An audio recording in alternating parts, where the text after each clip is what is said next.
Hi, welcome to Refreshing Flowers YouTube channel. இந்த வீடியோவில் நம்ம என்ன பார்க்க போகிறோம்னா loneliness.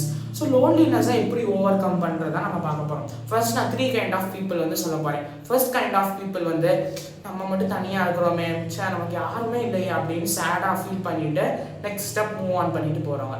Second kind of people வந்து என்னென்னா, சார் நம்ம தனியாக இருந்தாலும் நம்ம ஜாலியாக தான் இருக்கும், நம்ம பாட்டு நம்ம வேலை செஞ்சுட்டு நிம்மதியாக போயிடலாம், அதை என்ஜாய் பண்ணுறவங்க. அது வந்து second kind of people. Third kind of people வந்து என்னென்னா, அதை எக்ஸ்ப்ரெஸ்ஸே பண்ண மாட்டாங்க, அவங்களுக்குள்ளே வச்சுட்டு அது ஸ்ட்ரெஸ்ஸாக உண்டாக்கிடுவாங்க. ஸோ இந்த 3 கைண்ட் ஆஃப் பீப்புளுக்கு என்னோட டிப்ஸ் என்னன்னு பார்க்கலாம்.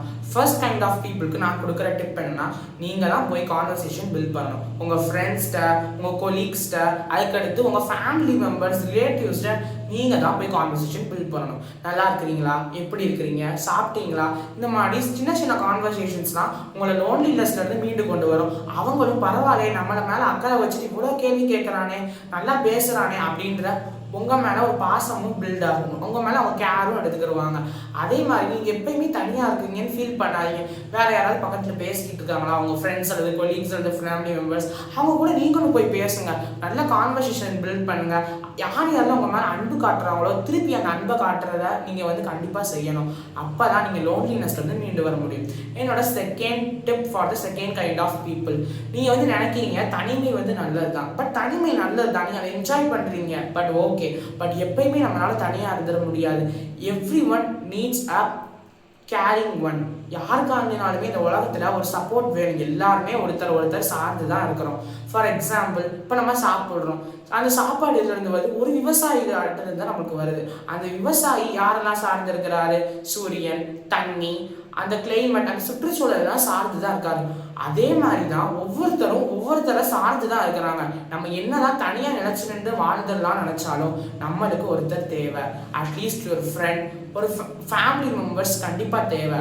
சில பேருக்கு ஃபேமிலி மெம்பர்ஸ் இருக்காது, பட் ஃப்ரெண்ட்ஸ் நம்ம தான் பில்ட் பண்ணணும். ஸோ எல்லாமே ஒருத்தரை சார்ந்து தான் இருக்கிறோம். ஸோ நீங்களும் கண்டிப்பாக ஒரு ஃப்ரெண்ட் அல்லது ஒரு ஃப்ரெண்ட் இல்லைனா ஃபேமிலி மெம்பர் கூட அட்டாச்சாக இருக்கணும். பட் நீங்கள் குட் தான், நீங்கள் நல்லா என்ஜாய் பண்ணுறீங்க உங்கள் தனிமையை, பட் தனிமை மட்டுமே நிரந்தரம் கிடையாது. And my third tip for the third kind of people, எப்பயுமே நம்ம ஒருத்தர் எக்ஸ்ப்ரெஸ் பண்ணணும். சிலதை எக்ஸ்ப்ரெஸ் பண்ணணும், சிலதை எக்ஸ்ப்ரெஸ் பண்ணக்கூடாது. பட் நீங்கள் ஸ்ட்ரெஸ்ஸாக ஃபீல் பண்ணுறீங்கன்னா, நீங்கள் ஒரு இன்ட்ரோவர்ட்டாக இருந்தீங்கன்னா நீங்கள் அதெல்லாம் தூக்கி எறிஞ்சிருங்க. இன்ட்ரோவர்ட் நீங்கள் மட்டும்தான் ஜட்ஜ் பண்ணுறீங்க, பட் உங்களுக்குள்ள நீங்கள் இன்ட்ரோவர்ட் கிடையாது, நீங்கள் ஒரு எக்ஸ்ட்ரோவர்ட். அதே நீங்கள் மற்றவங்கள்ட்டையும் நீங்கள் நல்லா கான்வர்சேஷன் பில்ட் பண்ணிவிட்டு மற்றவங்கள்ட்டையும் நல்லா பேசுனீங்கனாலே நல்லது தான். ஒரு ஃபங்க்ஷனுக்கு போய் அட்டன் பண்ணுறது, மற்ற ஃப்ரெண்ட்ஸ் யாராவது கூப்பிட்டாங்கன்னா அவங்க ஃபங்க்ஷன் அவங்க வீட்டிலனா போய் அட்டன் பண்ணுறது, வேறு ஏதாவது ஃப்ரெண்ட்ஸோட டூர் போகிறது, இந்த மாதிரி நீங்கள் போனீங்கனாலே உங்கள்கிட்ட இருக்கிற இன்ட்ரோவர்ட் எல்லாமே சரியாக போயிடும். நீங்கள் நல்லா கான்வர்சேஷன் பில்ட் பண்ணலாம், உங்களுக்கு நிறையா ஃப்ரெண்ட்ஸ் வந்து கிடப்பாங்க. ஸோ இது எல்லாமே ஒரு சின்ன டிப் தான். நீங்கள் எடுத்துக்கிட்டிங்கன்னா கண்டிப்பாக நீங்கள் உங்கள் லைஃப்பில் அந்த லோன்லினஸை தாண்டி நீங்கள் நல்லா எல்லாரும் கூடயுமே ஜாலியாக பேசி பழகலாம். ஸோ இந்த வீடியோ உங்களுக்கு பிடிச்சிருந்துச்சுன்னா please like, share and comment. Please subscribe my channel for more interesting video. Thank you for watching with all your patience. Bye. Tata. See you.